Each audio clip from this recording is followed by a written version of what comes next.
नमस्कार मित्रों, Kota online classes में आप सभी का स्वागत है। साथियों, कल हिंदी का पेपर हुआ सेकंड ग्रेड, जो हमारे संस्कृत विभाग का पेपर अच्छा खासा आया है। मतलब पेपर में ये नहीं कह सकते कि पेपर में कोई कमी है, बहुत बढ़िया पेपर दिया। बस ग्रामर के क्वेश्चन बहुत ज़्यादा डाल दिए, इतना सा रहा है। तो मित्रों, मैं आप लोगों को थोड़ा सा जो है मैंने पूरी बात ऑथेंटिक रूप से आंसर की बनाने की कोशिश करी है, और जहां तक हो सकता है कि शायद इसमें कोई गलती होने के चांसेज नहीं है।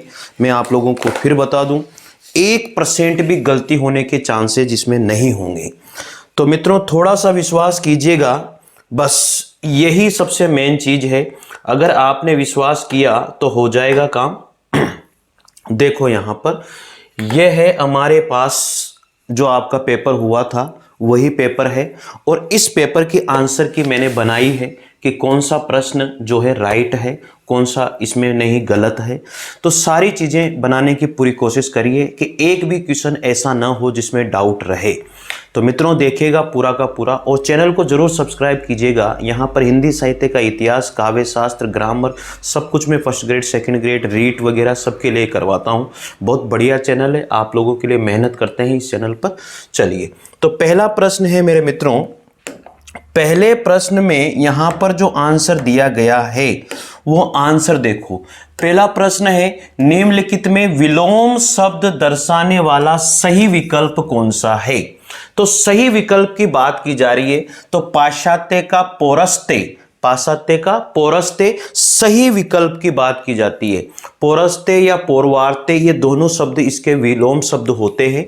तो ये पहला ही वर्ड, जो पहला ही ऑप्शन इसका राइट हो जाएगा। ठीक है, परिहार्य परिष्कृत होता ही नहीं है, बिल्कुल गलत है। नैसर्गिक का प्राकृतिक नहीं होता है। ठीक है, इसके बाद में नैसर्गिक का मतलब भी प्राकृतिक होता है, ये चीज परिणीत, ये बिल्कुल गलत है। तो 100% जो सही विकल्प है वो पहला ही विकल्प 100% राइट है इस प्रश्न का। दूसरा है, योजक चिन्ह का प्रयोग कब नहीं होता है। दूसरा प्रश्न क्या है, योजक चिन्ह का प्रयोग कब नहीं होता है। नाटकों के संवाद में, तुलनावाचक सा सासी से पहले, द्वंद्व समास में, दो पुनरुक्त शब्दों के बीच में, सब जगह होता है। नाटकों के संवाद में नहीं होता। तो इसमें दूसरा ऑप्शन आपका क्या हो जाएगा, राइट हो जाएगा। तीसरे प्रश्न की ओर बढ़ते हैं मित्रों। जो तीसरा प्रश्न है वो देखो आप। तीसरा प्रश्न ये रहा आपके सामने, निम्नलिखित में से कौन सा शब्द तत्सम नहीं है। नहीं पूछ रहा है वो, तो तत्सम निम्नलिखित में से कौन सा नहीं है। तो सिंपल सी बात है, जो पंख है वो एक तत्सम शब्द नहीं है, ये एक तद्भव शब्द है। ठीक है, स्वामी, अक्सर, राजा यहां पर तत्सम शब्द के रूप में आए हैं, लेकिन जो पंख शब्द है एक तत्सम शब्द नहीं है। अगला प्रश्न है, वर्तनी की दृष्टि से शुद्ध शब्द है।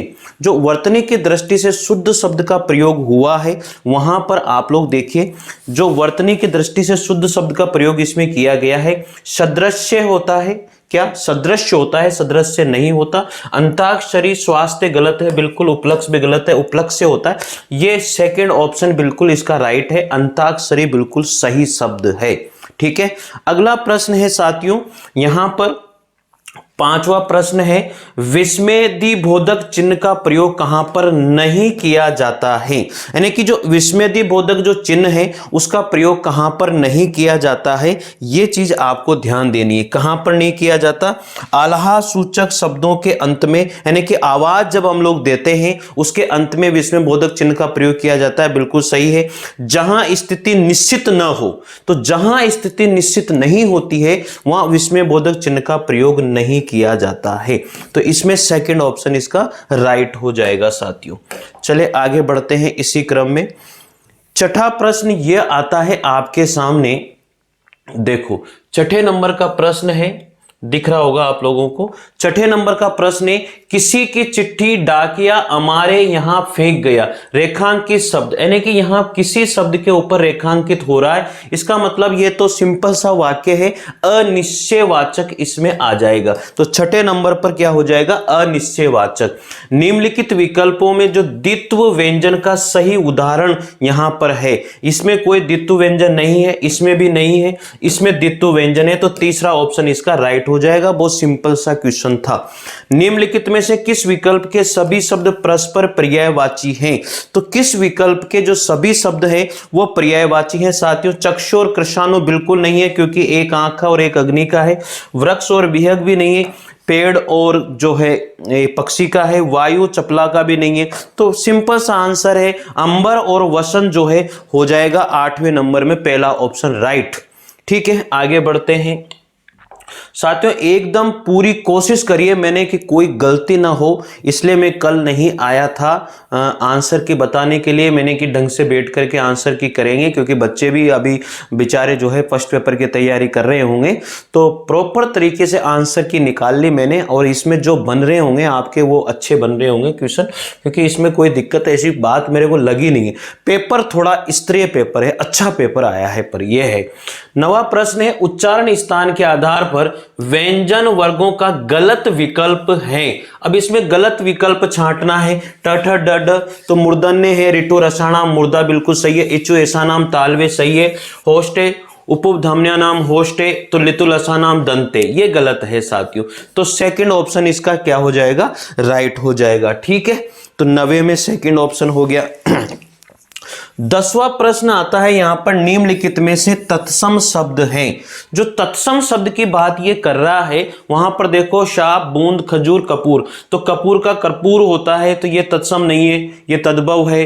तो ये भी गलत है, ये भी गलत है, ये भी गलत है। तो यहां पर जो तत्सम शब्द है वो पहला ऑप्शन राइट हो जाएगा 10वें नंबर पर, बिल्कुल 100%। ठीक है, अगला प्रश्न आता है, निम्नलिखित में से अशुद्ध वाक्य की बात कर रहा है। अशुद्ध वाक्य कौन सा है? हम देश के लिए जान पर कुर्बान हो जाएंगे, बिल्कुल 100। देश के लिए जान पर कुर्बानी, देश के लिए कुर्बान होने वाली बात है, तो ये गलत ऑप्शन है पहला वाला। तो ये 100% पहला ऑप्शन इसका राइट हो जाएगा साथियों। चले आगे बढ़ते हैं।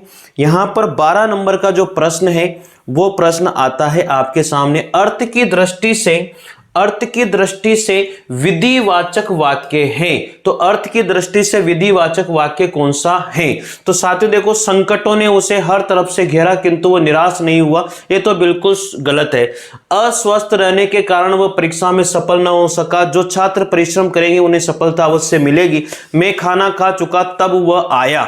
हाँ बिल्कुल, ये वाला ऑप्शन इसका राइट हो जाएगा। 4th नंबर का 100% सही है। विधिवाचक वाक्य ये बिल्कुल सही है, मतलब विधिवाचक का मतलब बिल्कुल सही वाक्य। ठीक है, अगला प्रश्न आता है, उपयुक्त विलोम शब्द दर्शाने वाला विकल्प नहीं है। तो यहां पर भी नहीं की बात करिए, दमनीय का कमनीय होता ही नहीं है, तो ये गलत है।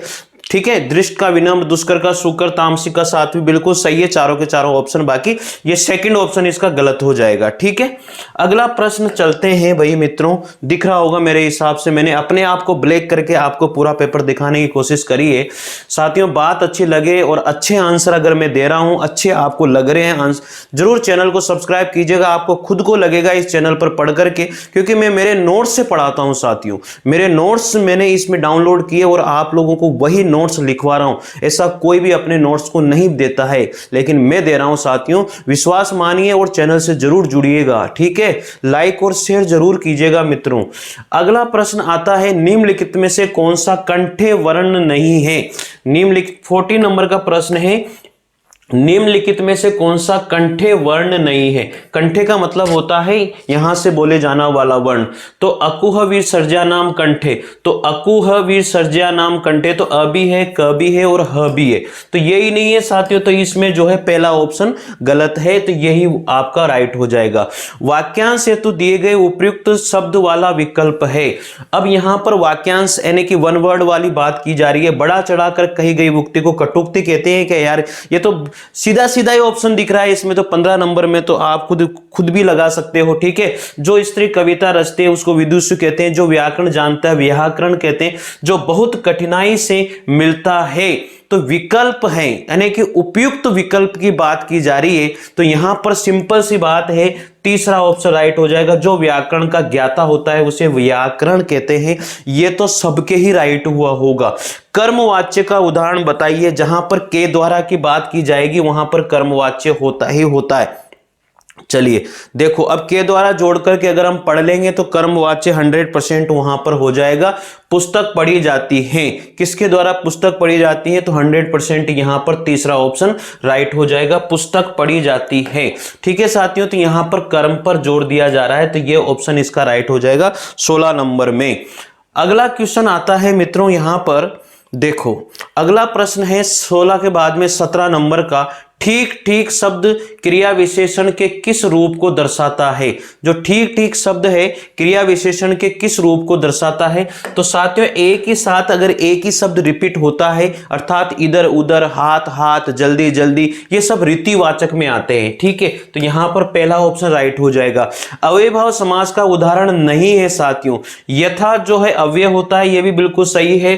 प्रति भी उपसर्ग होता है, बिल्कुल सही है। भरसक, भर भी अव्यय होता है, तो ये सब सही है। यहां पर जो है तत्पुरुष समास है, इसलिए ये ऑप्शन इसका राइट हो जाएगा। अगला प्रश्न है, कौन सा विकल्प सुमेलित नहीं है।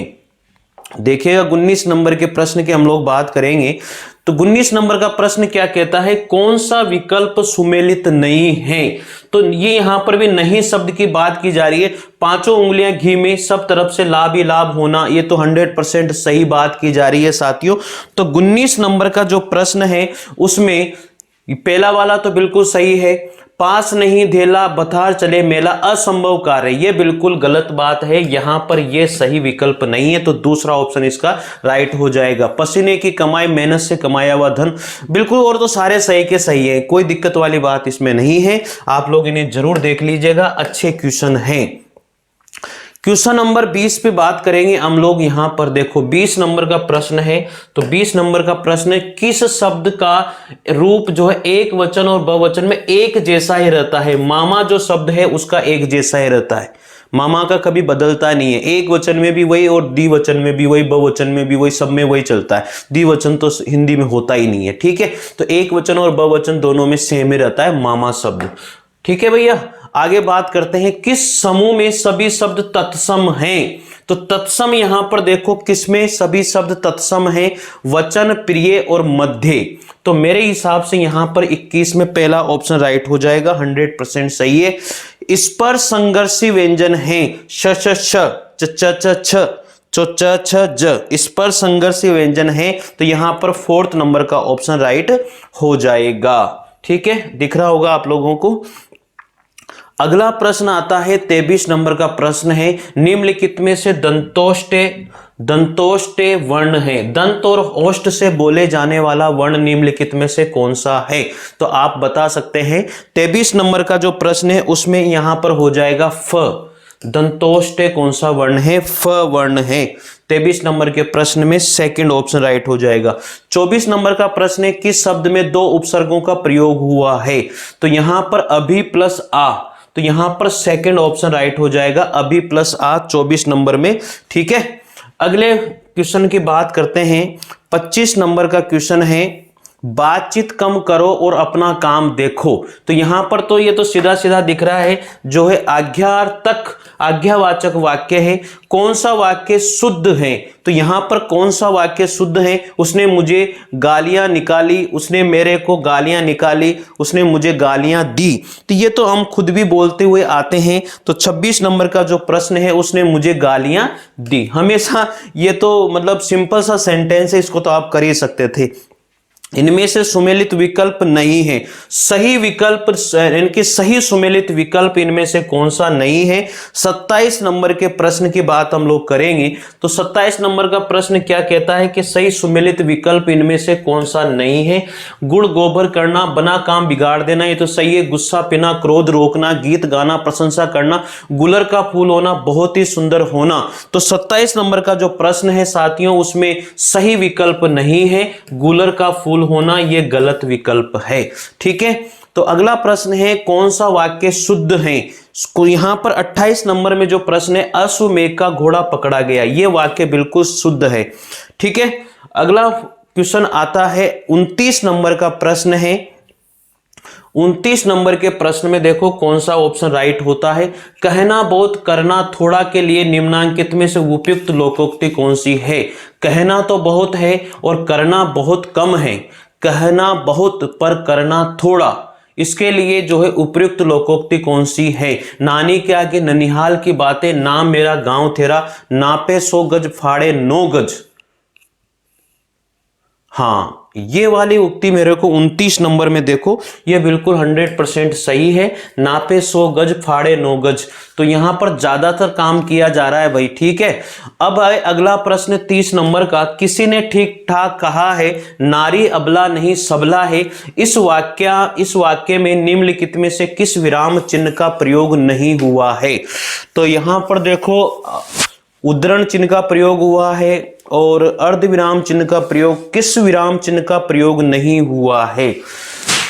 पूर्ण विराम चिन्ह का प्रयोग भी इसमें हुआ है, तो किस विराम चिन्ह का प्रयोग नहीं हुआ है?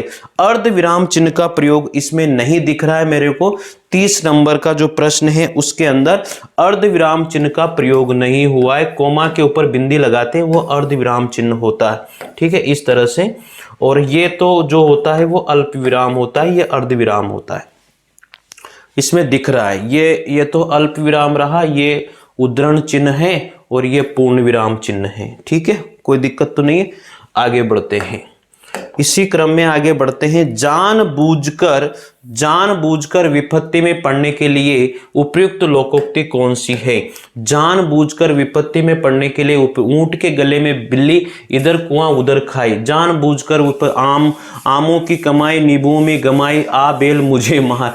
अरे यार, ये तो सिंपल सा क्वेश्चन है। 31 नंबर में ये तो हर किसी ने कर दिया होगा भैया, इसमें तो कोई दो राय ही नहीं है। चलिए आगे बढ़े। ये देखो भाई, अब 32 नंबर का प्रश्न है, बहुत ही अच्छा प्रश्न है। किस विकल्प के सभी शब्द अशुद्ध हैं? किस विकल्प के सभी शुद्ध जो है अशुद्ध हैं? तो यहां पर जो ऑप्शन राइट हो जाएगा 32 नंबर के प्रश्न में, भस्मीभूत विभीषिका, ये अशुद्ध है साथियों। पहला ऑप्शन इसका राइट हो जाएगा। ठीक है, 33 नंबर का प्रश्न है। चांदी का पर्यायवाची शब्द नहीं है।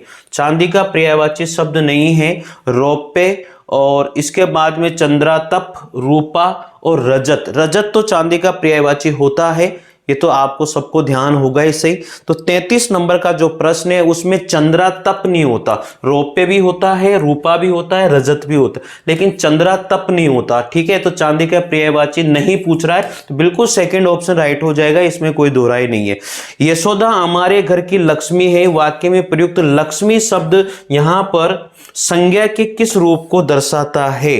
तो संज्ञा में किस रूप को दर्शाता है? लक्ष्मी है, मतलब ये एक विशेषता बताई जा रही है। मेरे हिसाब से यहां पर जो है ये जातिवाचक शब्द को दर्शाता है। 34 नंबर का जो प्रश्न है ये जातिवाचक शब्द को दर्शा रहा है भैया। ठीक है, तो यहां लक्ष्मी शब्द जो है व्यक्तिवाचक को नहीं दर्शा करके किसको दर्शाएगा? जातिवाचक को दर्शाएगा। ठीक है, बड़े आगे देखो 35 नंबर के प्रश्न की बात करेंगे अब हम लोग। 35 नंबर का प्रश्न है, विदेशी भाषा का शब्द है।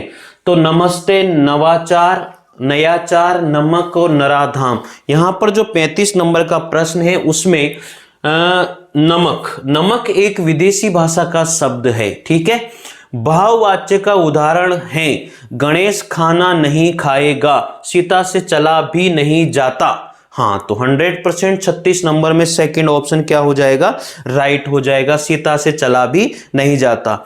कई आश्रित वाक्यों के बीच में जो एक मुख्य वाक्य पर अवलंबित रहते हैं विराम चिन्ह प्रयुक्त होता है। जो 37 नंबर का जो क्वेश्चन है उसमें कौन सा विराम चिन्ह? पूर्ण विराम तो नहीं होता, अर्ध विराम होता है। बिल्कुल 100% है। कई आश्रित वाक्यों के बीच में जो एक मुख्य वाक्य पर अवलंबित रहते हैं तो विराम चिन्ह का प्रयोग होता है, अर्ध विराम चिन्ह का प्रयोग होता है। बिल्कुल सही है ये। चलिए आगे बढ़ते हैं अब इसी क्रम में। अगला प्रश्न आता है यहां पर, नौकर जा रहा था, वाक्य में कौन सा काल है? अरे यार, ये तो बहुत सिंपल सा सेंटेंस है। नौकर जा रहा था, सामान्य भूतकाल, भाई संदिग्ध भूतकाल है। जा रहा था और अभी भी जा रहा है। ठीक है ना, तो इसका मतलब संदिग्ध भूतकाल की बात मैं यहां पर करूंगा साथियों। तो यहां पर आ जाएगा संदिग्ध भूतकाल। 38 नंबर के ऑप्शन में सेकंड, हाँ नहीं, जा रहा था, संदिग्ध नहीं आएगा भैया, इसमें आएगा सेकंड नंबर का ऑप्शन। ये वाला ऑप्शन आएगा इसमें सेकंड, ये वाला नहीं आएगा। अपूर्ण भूतकाल होगा क्योंकि जा रहा था और अभी भी वो काम चल ही रहा है, तो संदिग्ध तो हो ही नहीं सकता, इसलिए अपूर्ण भूतकाल है, इसमें पूर्ण भी नहीं हुआ है। समानाधिकरण समुच्चय बोधक के उपभेद और प्रयुक्त होने वाले पदों की दृष्टि से असंगत विकल्प कौन सा है? समानाधिकरण समुच्चय बोधक उपभेद प्रयुक्त होने वाले शब्दों की दृष्टि से असंगत की बात कर रहा है ये, तो 39 नंबर के ऑप्शन में हमें जो लगता है, देखो विरोध दर्शक परंतु लेकिन बिल्कुल सही है, परिमाण दर्शक भी अतएव इसलिए भी सही है, संयोजक में ये दोनों आते हैं, लेकिन विभाजन करने में ये नहीं आते, विभाजन में नहीं आते, ये कारण बताने के लिए किए जाते हैं, तो विभाजन में नहीं आते। फोर्थ ऑप्शन इसको राइट हम मान लेंगे, ठीक है। अगला प्रश्न जो आता है मित्रों वो है आपके सामने 40 नंबर का प्रश्न। विशेषण विशेष से भाव से बना कर्मधारय समास है। यहां पर विशेषण और विशेष से बताया जाएगा तो नील लोहित, नराधम नरों में है जो उत्तम, नराधम नरों में है जो उद्यम, दीर्घ आयु, भवसागर। तो मेरे हिसाब से तो यहां पर जो 40 नंबर का जो प्रश्न है उसमें सिंपल सी बात है, दीर्घ आयु, यानी कि जो उसकी आयु है वो कैसी है?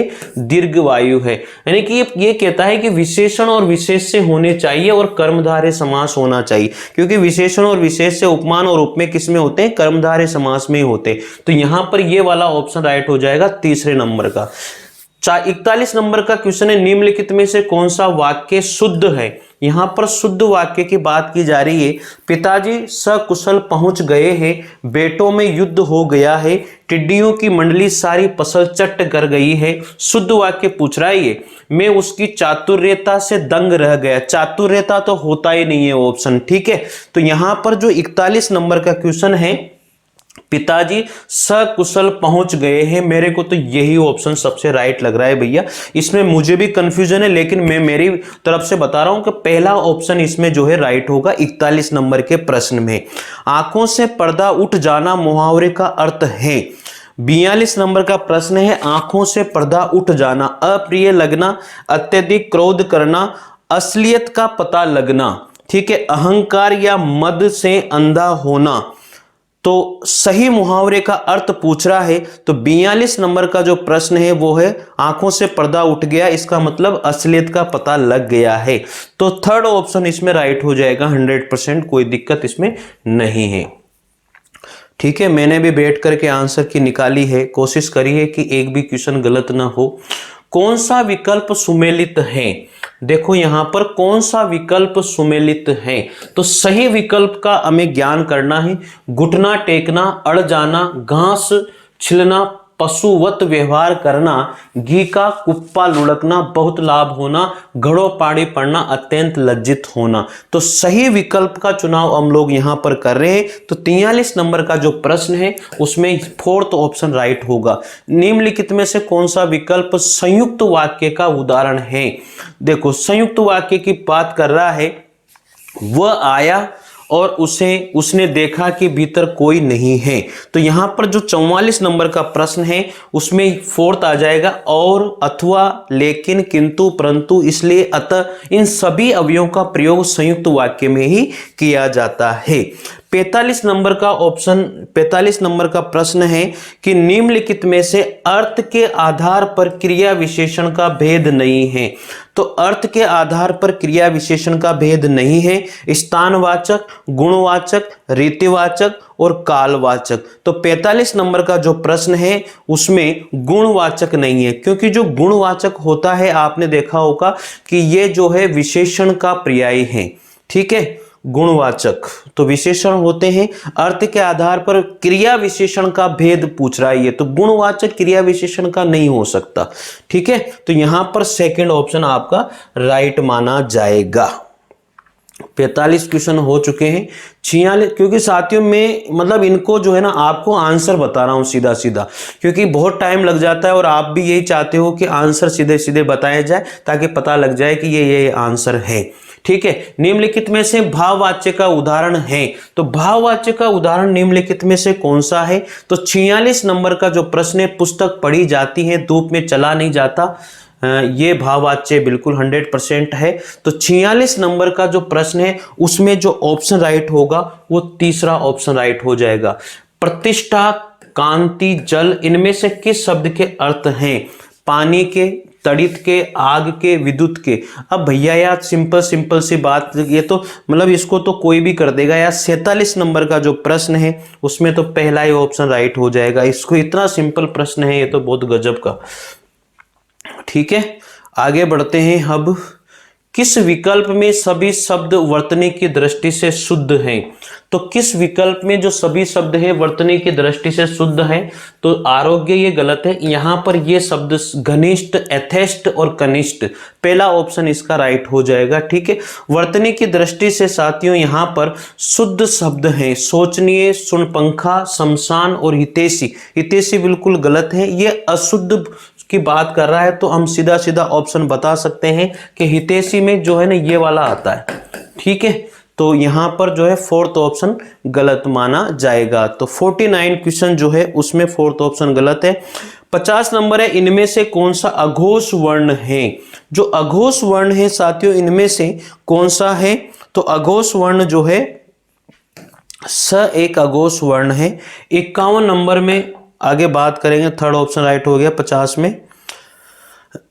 51 नंबर का जो क्वेश्चन है उसको देखिए। 51 नंबर का प्रश्न है, वाक्य में दो या दो से अधिक समान शब्दों का भिन्न भिन्न दिखाने के लिए तथा समान उपवाक्यों को जोड़ने प्रयुक्त होता है। यानी कि वाक्य में दो या अधिक समान शब्दों को भिन्न भिन्न दिखाने के लिए और वाक्यों में जोड़ने के लिए जिसका प्रयोग किया जाता है मित्रों, वो होता है आपके सामने। बहुत ही सिंपल सा क्वेश्चन है, लेकिन इसका ऑप्शन में मुझे थोड़ा सा डाउट लग रहा है। 51 नंबर का प्रश्न है, इसमें अल्प विराम आएगा, संयोजक चिन्ह नहीं आएगा भैया। ये ध्यान देना थोड़ा सा किसमें कि इसमें संयोजक नहीं आएगा, अल्प विराम चिन्ह का प्रयोग होगा। निम्नलिखित में से तद्भव शब्द हैं। तो कुछ एक जो शब्द है एक तद्भव शब्द का प्रयोग करता है, तो कुछ एक शब्द को तद्भव शब्द में लिया जाता है। ठीक है, झगड़े की जड़ को नष्ट कर देना के लिए उपयुक्त लोकोक्ति कौन सी है? तो 53 नंबर का प्रश्न है, झगड़े की जड़ को नष्ट कर देना, नेकी कर दरिया में डाल देना न, बिल्कुल 100% यार 53 नंबर का प्रश्न है। बहुत बढ़िया प्रश्न पूछा है यार लोकोक्ति का। न वासी बचे न कुत्ता खाए, न रहेगा सांप न बजेगी बांसुरी। ये लो, यहां पर तीसरा ऑप्शन राइट हो जाएगा। ठीक है, अगला प्रश्न की ओर देखते हैं। हो सकता है कि कोई क्वेश्चन ऑप्शन मेरे से गलत लग जाए तो थोड़ा सा माफ करना भाई। ठीक है ना, झगड़े की जड़ वाला मैंने आपको बता दिया है। उसने तुम्हें पत्र लिखा होगा, निम्नलिखित में से ये किस प्रकार का वाक्य है? संध्यार्थक, लिखा होगा, मतलब पता नहीं लग रहा। 54 नंबर का जो प्रश्न है मैंने जो आंसर निकाला है इसमें संध्यार्थक, ये संदेहवाचक शब्द मैंने इसमें आंसर निकाला है भैया। तो थर्ड ऑप्शन इसका राइट मेरे अनुसार तो हो जाएगा। कौन सा वाक्य अशुद्ध है? 55 नंबर का जो प्रश्न है, कौन सा वाक्य अशुद्ध है? हमारे शिक्षक प्रश्न करते हैं, मैं अपनी बात का स्पष्टीकरण करने के लिए तैयार हूं। वकीलों ने कागजों की जांच की, मैंने 1 वर्ष तक उनकी प्रतीक्षा करी है। तो 55 नंबर के क्वेश्चन में मैंने जो आंसर निकाला है वो दूसरा आंसर निकाला है भैया।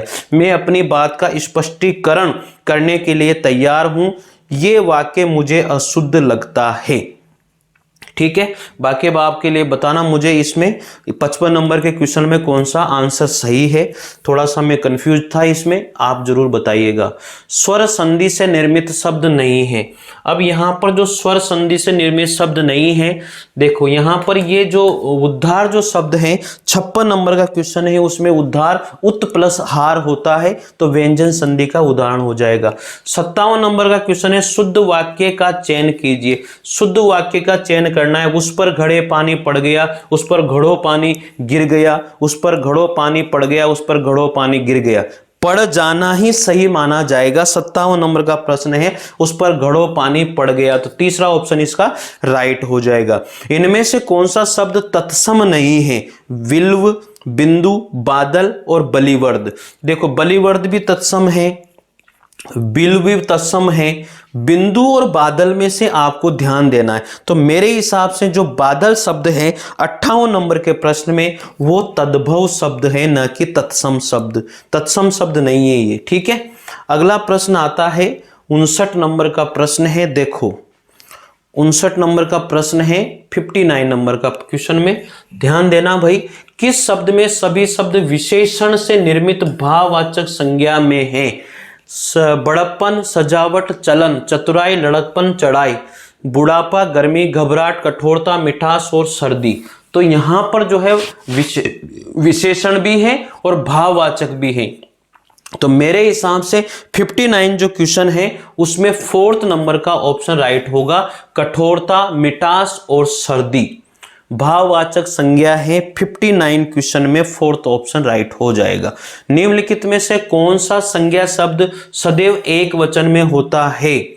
कौन सा संज्ञा शब्द है जो सदैव एक वचन में ही प्रयुक्त किया जाता है? तो 60 नंबर का जो क्वेश्चन है उसमें सोना जो शब्द है सदैव एक वचन में ही प्रयुक्त किया जाता है। किस विकल्प में सभी शब्द अशुद्ध हैं? तो सभी शब्द जो अशुद्ध हैं वो अंधेरा और गंवार ये अशुद्ध हैं, इसमें चंद्र बिंदु लगता है। ठीक है भैया, आगे बात करेंगे। अब 62 नंबर का प्रश्न आता है, ये निर्देशक या रेखिका विराम चिन्ह के प्रयोग के संबंध में असंगत कौन सा है? उद्धृत वाक्य से पहले प्रयुक्त होता है, सामासिक शब्दों का पुनरुक्त शब्दों के बीच में प्रयुक्त होता है, एक विचार के बीच दूसरे विचार के आ जाने पर प्रयुक्त होता है, विवरण देने के लिए प्रयुक्त होता है। जो 62 नंबर का प्रश्न है उसमें सेकंड ऑप्शन राइट हो जाएगा, ये वाला ऑप्शन। ठीक है, तो याद रखना इसमें सेकंड ऑप्शन राइट। सामासिक शब्दों या पुनरुक्त शब्दों के बीच में प्रयुक्त होता है, निर्देशक चिन्ह की बात इसमें की जा रही है। निम्नलिखित में से विदेशी शब्द नहीं है, तो औरत, कमरा, बयार और यहां पर जो शब्द है औरत, कमरा, बयार विदेशी शब्द, यानी कि 63 नंबर का जो क्वेश्चन है उसमें विदेशी शब्द नहीं है। चाकू भी विदेशी है, औरत भी विदेशी है। जो 63 नंबर का प्रश्न है उसमें जो बयार शब्द है वो देशी शब्द में आता है। बयार शब्द एक वायु की पर्यायवाची है, तो ये तीसरा ऑप्शन इसका राइट हो जाएगा। ठीक है, अगला प्रश्न आता है यहां पर 64 नंबर का प्रश्न है, निम्नलिखित में से असंगत विकल्प है। तो निम्नलिखित में से जो असंगत विकल्प है 64 नंबर में, क्रिया से नामार्थक शब्दों का संबंध सूचित करने वाले शब्द समुच्चय बोधक होते हैं, वस्तुओं की विशेषता बताने वाले शब्द विशेषण होते हैं, वस्तुओं के विषय में विधान करने वाले शब्द क्रिया होते हैं, केवल मनोविकार सूचित करने वाले शब्द विस्मय बोधक होते हैं। तो जो 64 नंबर का क्वेश्चन है साथियों उसमें पहला ऑप्शन असंगत आ जाएगा, क्योंकि क्रिया से नामार्थक शब्दों का संबंध सूचित करने वाले समुच्चय, यानी क्रिया से नहीं समुच्चय बोधक होते हैं, जोड़ने के काम आने वाले, तो अवयव होते हैं, इसलिए ये पहला ऑप्शन इसका क्या है, गलत है। इनमें से कौन सा विकल्प सही नहीं है? अभि प्लस आगत, अभ्यागत, भाग्य प्लस उदय, भाग्योदय, ऊपरी, ये यहां पर तीसरा ऑप्शन इसका गलत हो जाएगा। ठीक है, ऊपरी प्लस उपयुक्त होता है, तो ये तो सभी ने कर दिया होगा, इसमें कोई दिक्कत वाली बात नहीं है। आगे प्रश्न है, न, ल, र, स, ज वर्ण क्या कहलाते हैं? वतश्चर्य वर्ण कहलाते हैं। मेरे हिसाब से 66वां नंबर का क्वेश्चन है, इसमें पहला ही ऑप्शन राइट हो जाएगा, ये तो हर किसी ने कर दिया होगा। इनमें से अशुद्ध शब्द बताइए। गौतम, गत्यावरोध, निधि और त्योहार। यहां पर त्योहार तो सही है, निधि भी सही है, गत्य अवरोध होता है, तो सेकंड ऑप्शन इसका राइट हो जाएगा 67 नंबर में, बिल्कुल सही है। रहस्य प्रकट हो जाने के लिए निम्नलिखित में से उपयुक्त मुहावरा है। बंटाढार होना, बात खोलना, बंद मुट्ठी खुलना, फूट पड़ना। तो 68 नंबर का जो प्रश्न है उसमें हो जाएगा बंद मुट्ठी खुलना। ठीक है, अगला प्रश्न देखो 69 नंबर के प्रश्न की बात करेंगे, थोड़ा मैं स्पीड बढ़ा रहा हूं। अब निम्नलिखित में से शुद्ध वाक्य कौन सा है? तो यहां पर देखो 69 नंबर के जो प्रश्न है उसमें निम्नलिखित में से जो शुद्ध वाक्य हैं उसमें सेकंड ऑप्शन राइट हो जाएगा।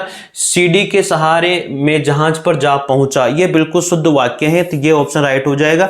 किसी के महत्वपूर्ण कथन को उद्धृत करने के लिए किस विराम चिन्ह का प्रयोग होता है? किसी महत्वपूर्ण कथन को उद्धृत, तो अवतरण चिन्ह का, विराम चिन्ह का प्रयोग होता है, तो 70 नंबर का ऑप्शन राइट हो जाएगा, 4th ऑप्शन। ठीक है, उद्धरण या अवतरण चिन्ह एक ही बात है। निम्नलिखित में से कौन सा वाक्य शुद्ध है? तो शुद्ध वाक्य की बात की जा रही 71 नंबर में, निम्नलिखित में से कौन सा वाक्य शुद्ध है? आजकल तरुण नव युवक पढ़ाई में कम ध्यान देते हैं, मुझसे ये काम संभव नहीं, तब शायद यह काम जरूर हो जाएगा, थोड़ी देर बाद में वापस लौट आए।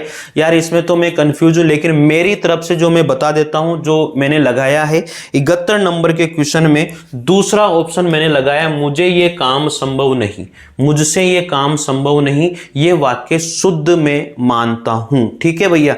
संज्ञा का देह रूप जिससे क्रिया के आधार पर बोध होता है क्या कहलाता है? संज्ञा का वह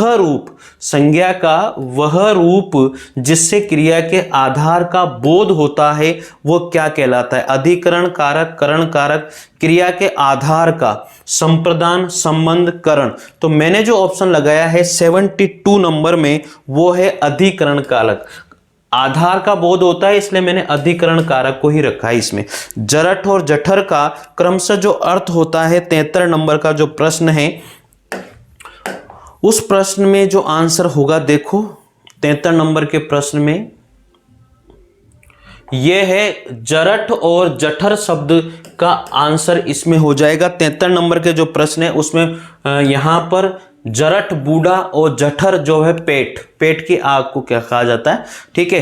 किस विकल्प में सभी शब्द वर्तनी की दृष्टि से शुद्ध हैं? तो सभी शब्द वर्तनी की दृष्टि से जो शुद्ध है वह अहल्या होता है, युधिष्ठिर बिल्कुल शुद्ध है, कुमुदनी, विरहिणी। ये 74 नंबर का जो प्रश्न है उसमें यहां पर तीसरा ऑप्शन राइट हो जाएगा। जिन स्वरों के उच्चारण में पूरा श्वास मुंह से निकलता है उसे हम लोग निर्नुनासिक कहते हैं। क्या कहते हैं? निर्नुनासिक कहते हैं। 75 नंबर के प्रश्न का पहला ऑप्शन राइट हो जाएगा। चले अगले क्वेश्चन पे बात करते हैं। संभाव्य भूतकाल को दर्शाने वाला वाक्य कौन सा है? संभाव्य भूतकाल को दर्शाने वाला वाक्य कौन सा है? भला अब कौन बोले, आपने कई पुस्तकें लिखी हैं, हो सकता है कि उसने ये बात सुनी हो, वो उसे हमारी चिट्ठी मिली होगी। तो संभाव्य भूतकाल है, हो सकता है कि उसने ये बात सुनी हो, उसने हमारी संभावना प्रकट की जा रही है भैया, तो सुनी हो। ये 76 नंबर का जो क्वेश्चन है उसमें मुझे लगता है तीसरा ऑप्शन राइट हो जाएगा। हिंदी वाक्य रचना के संबंध में असंगत कथन है, विशेषण संज्ञा के पहले आता है। हिंदी वाक्य रचना के संबंध में अकथन वाक्य रचना विशेषण संज्ञा के पहले आता है। प्रश्नवाचक अव्यय न वाक्य के अंत में आता है। क्रिया विशेषण बहुधा क्रिया के पहले आता है। समानाधिकरण शब्द मुख्य शब्द से पहले आता है। तो 77 नंबर के जो प्रश्न में मैंने निकाला विशेषण संज्ञा के पहले आता है। ठीक है, मेरे को संज्ञा के पहले जो आने वाला होता है ना वो सार्वनामिक होता है, सार्वनामिक विशेषण। ठीक है ना, तो मुझे तो ये लगता है कि पहला ऑप्शन इसमें असंगत है 77 नंबर में। चले अगला प्रश्न हम लोग लेकर के आते हैं यहां पर। निम्नलिखित में से किस विकल्प के सभी शब्द शुद्ध हैं? तो सभी शब्द यहां पर थोड़ा दिखने में आपको दिक्कत आ सकती है, लेकिन मैं ऑप्शन बता देता हूं। 78 में 3 श्रीमती, अतिथि और निराश्रित, ये सारे के सारे जो शुद्ध शब्द हैं तीनों के तीनों, इसलिए इसमें तीसरा ऑप्शन है। ईश्वर तुम्हें चिरायु कर, ये निम्न में से किस प्रकार का वाक्य है? तो इसमें जो 79 का जो क्वेश्चन है उसमें तीसरा ऑप्शन चिरायु करें मतलब मेरी इच्छा है, तो इच्छा वाचक वाक्य है। निम्नलिखित में से विराम चिन्ह की दृष्टि से अशुद्ध वाक्य कौन सा है? 80 नंबर का प्रश्न आता है। निम्नलिखित में से विराम चिन्ह की दृष्टि से अशुद्ध वाक्य आप लोगों को यहां पर बताना है मेरे मित्रों। तो अशुद्ध वाक्य ध्यान देना, निम्नलिखित में से विराम चिन्ह की दृष्टि से अशुद्ध वाक्य है। राम ने कहा कि मैं कल पढ़ने जाऊंगा, मैं मनुष्य में पढ़ना जाऊंगा। अरे यार ये तो पढ़ने जाऊंगा होना चाहिए ना, तो पहला ऑप्शन इसमें गलत हो जाएगा। ये प्रत्यय से निर्मित शब्द हैं, स्मरणीय, प्रणीय, दर्शनीय, और यहां पर दिख नहीं रहा मुझे क्या है, लेकिन इसका जो ऑप्शन होगा वो सेकंड ऑप्शन हो जाएगा। ठीक है, प्रत्यय से निर्मित है, स्मरण प्लस ईय और पाणिनीय, पाणिनि प्लस ईय निर्मित शब्द हैं। ये होना चाहिए यार वैसे तो पाणिनि स्मरण प्लस ईए हो रहा है ना, तो फर्स्ट ऑप्शन होना चाहिए इसमें तो राइट, ठीक है ना। पर यह भी लग रहा है पाणिनि प्लस ईए, ठीक है, ये भी सही है वैसे तो, ये भी लग रहा है, पर मेरे हिसाब से दूसरा ऑप्शन ही आएगा इसमें राइट भैया, ठीक है ना। 82 नंबर में नि उपसर्ग से निर्मित शब्द है, नि उपसर्ग से निर्मित शब्द है निर्मम, निर्भय, हाँ निश्चय और निदर्शन। तो यहां पर जो नि उपसर्ग से निर्मम जो तो है ही नहीं, निदर्शन हो जाएगा। 4th नंबर का ऑप्शन इसमें राइट हो जाएगा 82 नंबर के प्रश्न में, ठीक है। 83 नंबर के प्रश्न में तरणी और तरणी युग्म शब्दों का सही अर्थ क्या है। तो देखो, छोटी की मात्रा सूर्य के लिए आती है और बड़ी की मात्रा जो है नाव के लिए आती है, तो पहला ऑप्शन इसका राइट हो जाएगा। चिल्लाहट शब्द में जो प्रत्यय है वो आहट प्रत्यय है, आवट नहीं आहट प्रत्यय है, तो 3rd ऑप्शन राइट हो जाएगा। प्रेरणार्थक क्रिया का उदाहरण है, जो प्रेरणार्थक क्रिया का जो उदाहरण है वहां पर देखिए, मोहन पढ़ता रहता है, राम ने गोविंद को जगाया, जहां पर वाया वाई, आया आई, इस तरह के सेंटेंस होते हैं वो प्रेरणार्थक क्रिया वाले होते हैं, ठीक है। तो 3rd ऑप्शन इसमें राइट हो जाएगा। अगला प्रश्न आता है 86 नंबर का प्रश्न है, तत्सम तद्भव शब्द की दृष्टि से सुमेलित बताना है। तत्सम तद्भव शब्द की दृष्टि से सुमेलित युग्म नहीं है, तो घट का घड़ा, हस्त का हाथी, अद्य का आज, कर्म का काम। तो मेरे हिसाब से जो 86 नंबर का क्वेश्चन है उसमें मुझे यहां पर लगता है हाथी, हस्त का हाथ होता है, ठीक है, ये हाथी मुझे यहां पर सही नहीं लगता। अब अगला जो है ऑप्शन, ये पूरा का पूरा आपने पढ़ लिया होगा, मैं डायरेक्ट आंसर लगाऊंगा इसमें, आपने पढ़ भी लिया होगा तो पढ़ करके आप आंसर बता दीजिएगा, मैं आपको डायरेक्ट आंसर बताऊंगा। जो 87 नंबर का प्रश्न है उस 87 नंबर के प्रश्न में मुझे तीसरा ऑप्शन राइट लगता है। 88 नंबर के प्रश्न में मुझे 4th ऑप्शन राइट लगता है। 89 के प्रश्न में मुझे जो है 3rd ऑप्शन राइट लगता है, साहित्यकार, ठीक है। डायरेक्ट मैंने पढ़ा नहीं है, डायरेक्ट बता रहा हूं आपको आंसर, और आप जो है देख लीजिएगा, ठीक है। और 90 नंबर का जो प्रश्न है उसमें मुझे जो लगता है 4th ऑप्शन राइट लगता है, ठीक है। या मुझे दिख भी नहीं रहा, थोड़ा सा ये मिसप्रिंट हो रहा है या क्या हो रहा है, जो भी मेरे पास आया है। 91 नंबर का जो प्रश्न है, अब उसमें देखो आप, जो 91 नंबर का प्रश्न, रस के अवयव के संबंध में प्रधान मनोविकार के जागृत या उद्दीप्त होने के कारणों का कहते हैं, कारणों को कहते हैं। तो साथियों आपको पता है रस अवयव के संबंध में प्रधान मनोविकारों के जागृत होना, जो प्रधान मनोविकार जागृत होते हैं उनको हम लोग विभाव कहते हैं। दिनकर के अनुसार कुरुक्षेत्र के मूल विशेषता क्या रही है, तो 92 नंबर का जो प्रश्न है उसमें क्या रही है, 4th ऑप्शन राइट हो जाएगा, ठीक है। अगला प्रश्न आता है यहां पर 93 नंबर का जो प्रश्न है, देखो, निम्नलिखित में से कौन सा कवि रीति मुक्तक काव्यधारा का कवि नहीं माना जाता। जो रीति मुक्तक घनानंद आलम बोदा ठाकुर, तो यहां पर सेनापति जो है रीति मुक्तक काव्यधारा के कवि नहीं माने जाते। 93 में सेनापति नहीं है। निम्नलिखित में से असंगत युग्म बताओ। असंगत युग्म का चुनाव करना है। मोहन राकेश के आधे अधूरे है, जगदीश चंद्र माथुर शारदिया है, शुतुरमुर्ग जो है वो ज्ञान देव की है साथियों, शुतुरमुर्ग, ये ऑप्शन राइट हो जाएगा, ज्ञान देव। तो किसकी है, ज्ञान देव अग्निहोत्र की, ज्ञानदेव अग्निहोत्र, इनकी है शुतुरमुर्ग, ठीक है। तो इसमें सर्वेश्वर दयाल सक्सेना की नहीं है, तो 4th ऑप्शन असंगत विकल्प है, आप लोग ध्यान दे लीजिएगा। सकल अनुमाम करम तुम्हारे केवल कौशिक कृपा सुधारे, उपयुक्त पंक्तियां श्री रामचरितमानस में किसने किसके बारे में कही हैं। तो 95 नंबर का जो प्रश्न है उसमें ऑप्शन है कौशल्या माताओं ने राम के बारे में, कौशल्या आदि माताओं ने राम के लिए ये बात कही है। तो 3rd ऑप्शन इसका राइट हो जाएगा, सकल अमानुष करम तुम्हारे केवल कौशिक कृपा सुधारे, ये रामचरितमानस में सभी माताओं ने भगवान श्री राम के लिए कही है। तो ये ऑप्शन इसमें राइट हो जाएगा, ठीक है। आगे बढ़ते हैं। 96 नंबर का प्रश्न है, निम्नलिखित में से प्रवृत्ति आधारित नामकरण है भारतेंदु काल, द्विवेदी युग, गद्य काल, प्रेमचंद युग। तो गद्य काल जो है प्रवृत्ति आधारित नामकरण हुआ है इसमें, ठीक है। अधिकतर गद्य रचनाएं लिखी गई, तो यहाँ पर जो है ऑप्शन गद्य काल 96 नंबर पर ऑप्शन राइट हो जाएगा। निम्नांकित में से सुमेलित विकल्प चुनिए। भिखारी दास, रसराज, श्रीमती, काव्य सरोज, पद्माकर, काव्य निन्ने। तो श्रीपति जो यहाँ पर है 97 नंबर के क्वेश्चन में आंसर राइट हो जाएगा श्रीपति। ये विकल्प सुमेलित विकल्प है साथियों, ठीक है। 97 नंबर का ऑप्शन सेकंड नंबर में। आगे बढ़े, चलो आगे बढ़ते हैं।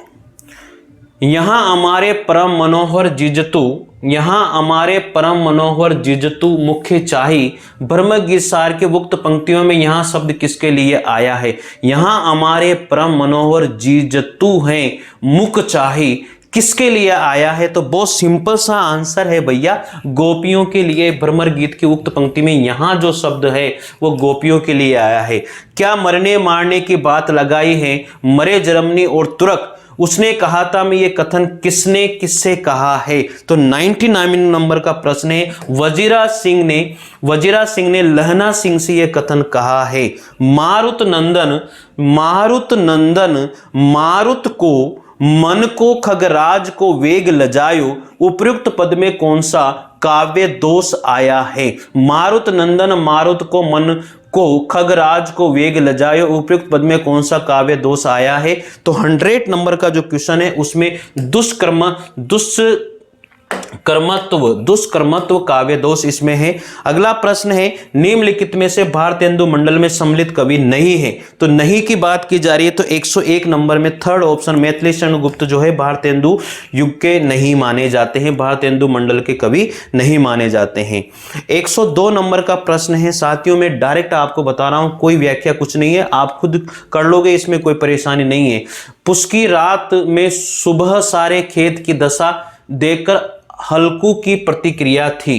तो यह भी बहुत बढ़िया प्रश्न था, यह बहुत ही अच्छा प्रश्न था भैया, ठीक है। पुष्की रात जो कहानी है में सुबह सारे खेत की दशा देखकर हल्कू की प्रतिक्रिया क्या रही थी? 102 नंबर का प्रश्न है। तो क्या हल्कू प्रसन्न था? खोयो में घर में अवट, कायर जम्बू काम, उपयुक्त पंक्तियों में जम्बुक से यहां पर क्या तात्पर्य है? तो 103 नंबर का क्वेश्चन है, जम्बुक यहां गिदड़ शब्द के लिए प्रयुक्त हुआ है।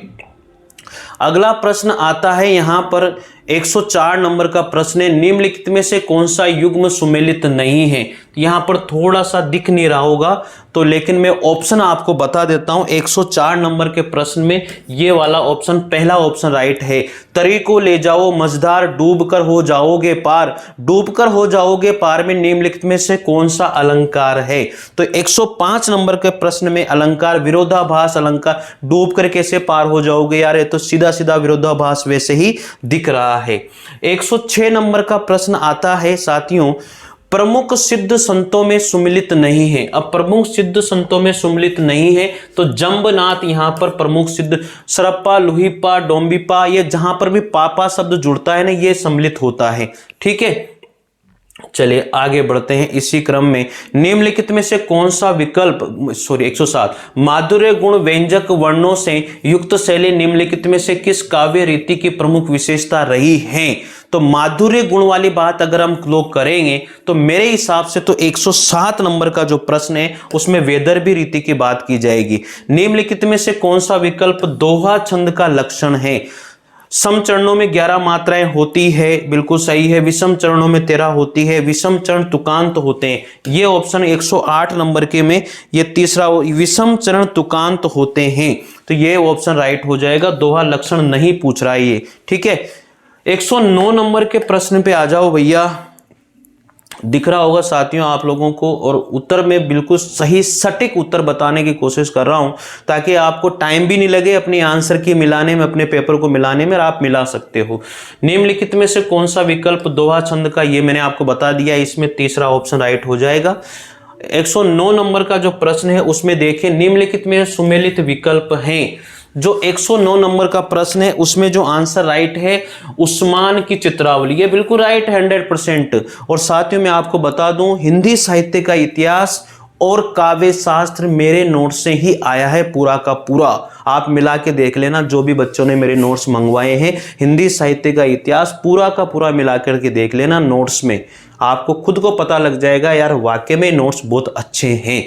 फर्स्ट ग्रेड के भी आप मंगवा सकते हो हिंदी साहित्य के इतिहास के नोट्स और काव्य शास्त्र। साथियों ब्रह्मास्त्र नोट्स मैंने वन लाइनर में निकाले हैं, आपको खुद को पढ़ करके मजा आ जाएगा, बहुत जबरदस्त नोट्स हैं, आप उन्हें मंगवाइए, पढ़िए।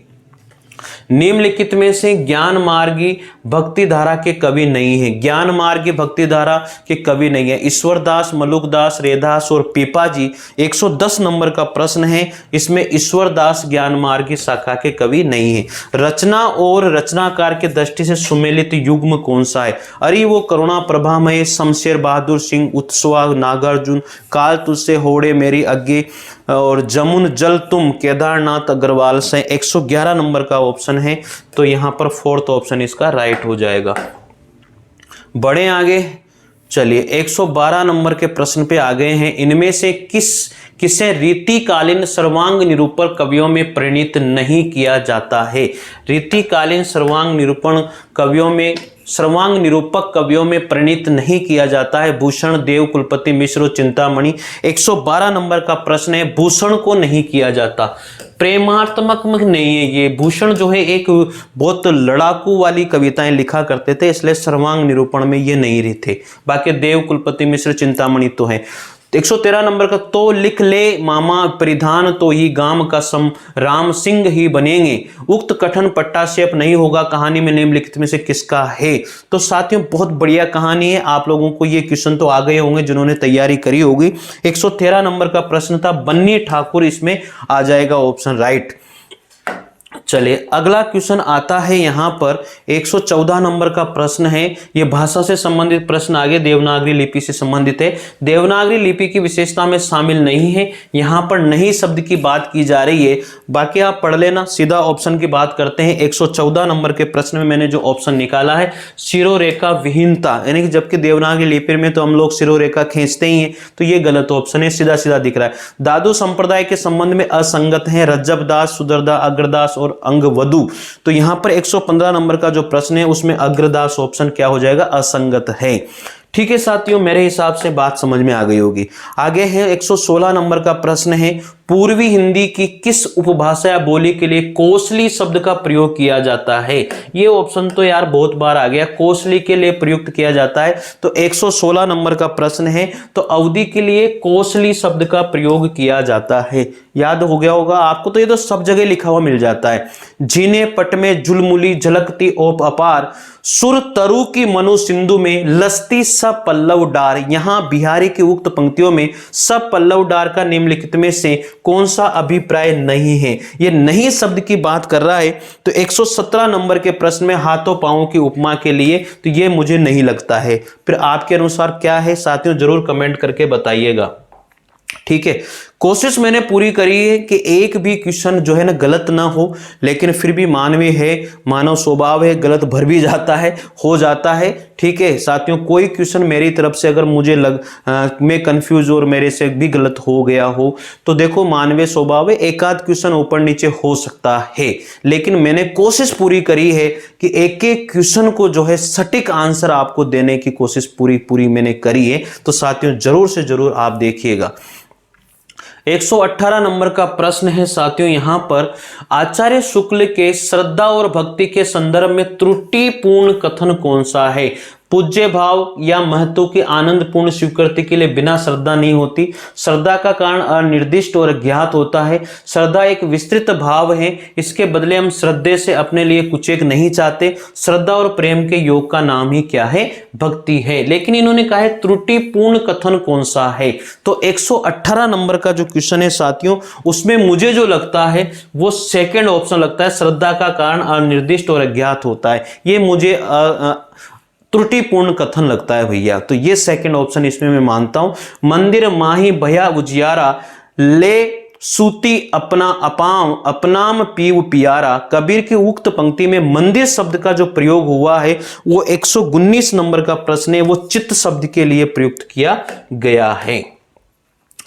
120 नंबर का प्रश्न आता है साथियों, ये रहा, हिंदी साहित्य के हिंदी साहित्य के आदि काल को वीर गाथा काल नाम किस विद्वान के द्वारा दिया गया था? तो ये तो सबने ही कर दिया होगा यार।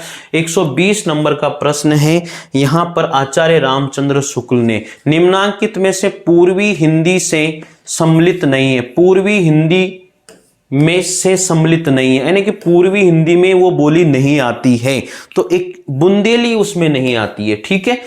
हंसुआम जल सींच सींच प्रेम बेल बोया, दद मत घृत काढ़ लया डर दया छुया। मेरा की इन काव्य पंक्तियों में प्रयुक्त छुया शब्द का अर्थ क्या है? 122 नंबर का क्वेश्चन है। छुया मतलब छाछ के लिए आता है। ठीक है।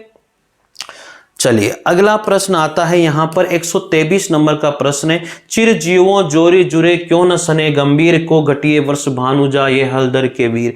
देखो ये तो सब जगह मिल जाएगी आपको, ये मतलब ये जो पंक्तियां हैं ये सब जगह मिल जाएगी कौन सी शब्द शक्ति में प्रयुक्त होती है। तो 123 नंबर का प्रश्न है। मुझे तो शाब्दिक व्यंजना लगती है और यही राइट होना चाहिए इसमें। ठीक है।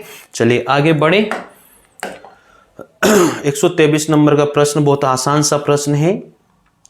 शैल निर्जर ने, ये इसमें मुझे दिख नहीं रहा है, ठीक है, लेकिन इसका ऑप्शन मैं आपको बता देता हूं। 124 नंबर के प्रश्न में मुझे मनु के लिए ये बात आई है। इसके बाद में खून का टीका में वर्णित, खून का टीका कहानी है, वर्णित कथानक के अनुसार राणा हमीर गिरिदुर्ग का वे ये सम्मिलित है, इसमें भी लिखा हुआ है। तो 125 नंबर का जो क्वेश्चन है उसमें ऑप्शन राइट हो जाएगा, फोर्थ मालदेव की बात की जाएगी। 126 नंबर का क्वेश्चन, चलिए साथियों 126 नंबर में भी मैं आप लोगों को निम्नलिखित में से कौन सी देवनागरी लिपि की विशेषता नहीं है, ठीक है, तो ये क्वेश्चन देखो देवनागरी लिपि की विशेषता नहीं है, 2 बार ऐसे क्वेश्चन आ चुके हैं, तो 100% क्वेश्चन आते हैं। तो फोर्थ ऑप्शन है देवनागरी लिपि अधिकांशतः वर्णात्मक है, तो विशेषता नहीं है, वर्णात्मक है, तो ये विशेषता इसकी नहीं है। अधिकांश शब्द इसमें नहीं आना चाहिए, वो तो अधिकांश नहीं भैया, है ही सही वर्णात्मक, अधिकांश शब्द का प्रयोग होना ही गलत है।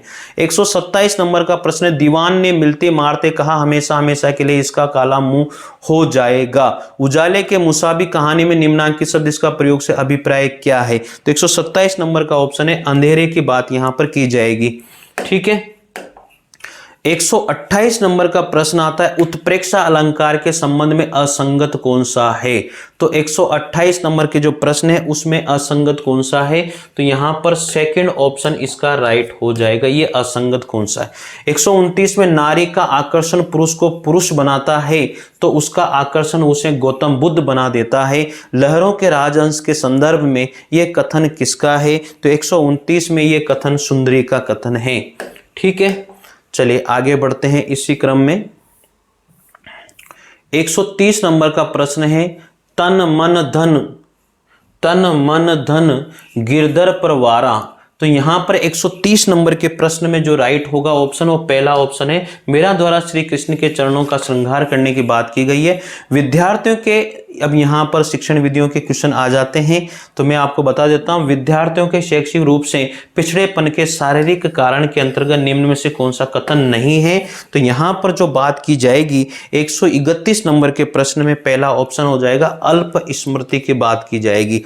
ठीक है। चलिए 132 नंबर के प्रश्न में हम लोग चलते हैं।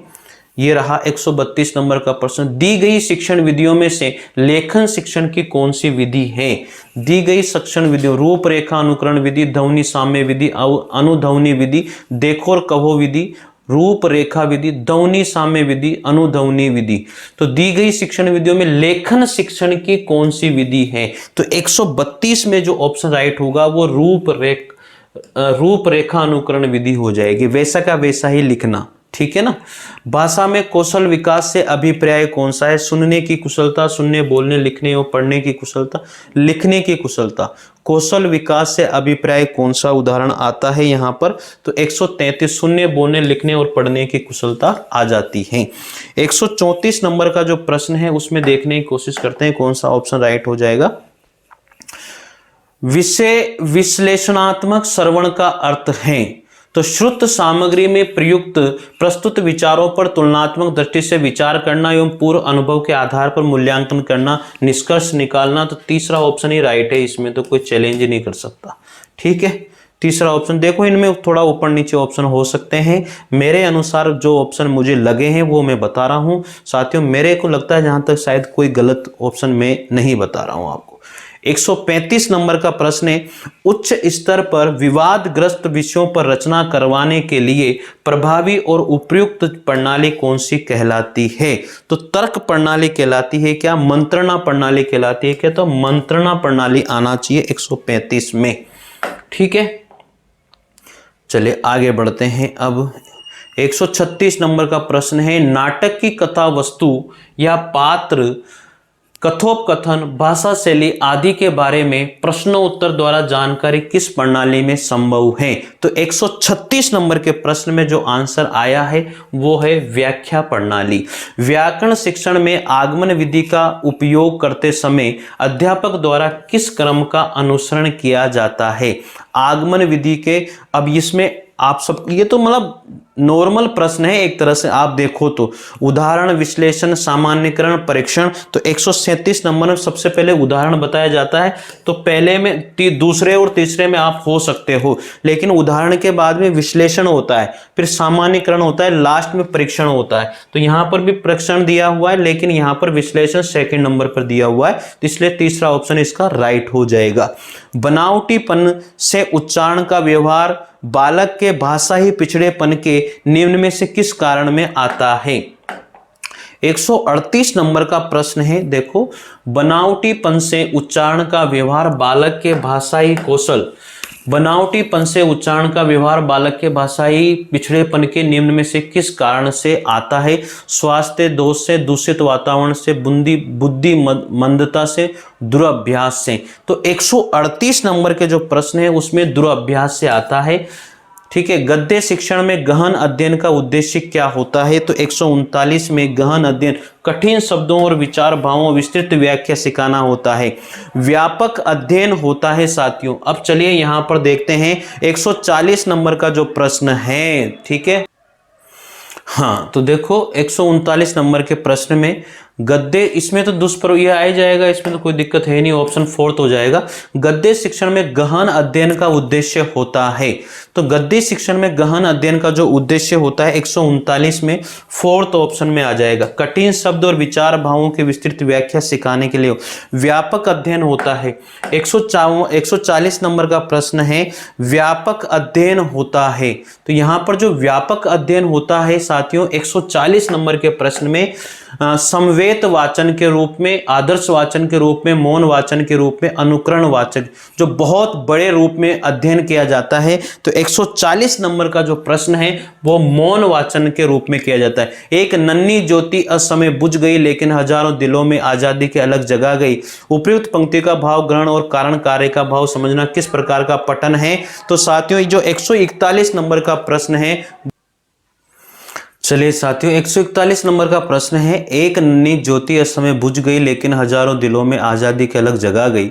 उपयुक्त पंक्तियों का भाव ग्रहण और कारण कार्य का भाव समझना किस प्रकार का पठन है? मेरे हिसाब से तो मित्रों मैं आपको बता दूं, इसमें जो 141 नंबर का प्रश्न है चिंतनात्मक पठन है। एक नन्ही ज्योति असमय बुझ गई लेकिन हजारों दिलों में, एक चिंतन करने वाली बात मुझे लग रही है। तीसरा ऑप्शन इसमें राइट होना चाहिए। ठीक है, चलिए आगे बात करेंगे। अब 141 के बाद में 142 नंबर का प्रश्न आता है, कठपुतली का प्रदर्शन। कठपुतली का प्रदर्शन अनुदेशन सामग्री के किस वर्ग से संबंधित है? तो दृश्य और श्रव्य आती है, कठपुतली को दृश्य श्रव्य सामग्री में रखते हैं हम लोग। पाठोपरांत मूल्यांकन, यानी कि पाठ के बाद में जो मूल्यांकन किया जाता है, तो छात्रों द्वारा किए गए मौखिक कार्य की जांच करके, छात्रों द्वारा किए गए लिखित कार्य की जांच करके, अवलोकन द्वारा या विभिन्न क्रियाओं के द्वारा किया जाता है। तो 143 नंबर का जो प्रश्न है उसमें मैंने आंसर लगाया है छात्रों द्वारा किए गए लिखित कार्य की जांच करके। ठीक है, तो ये ऑप्शन राइट हो जाएगा।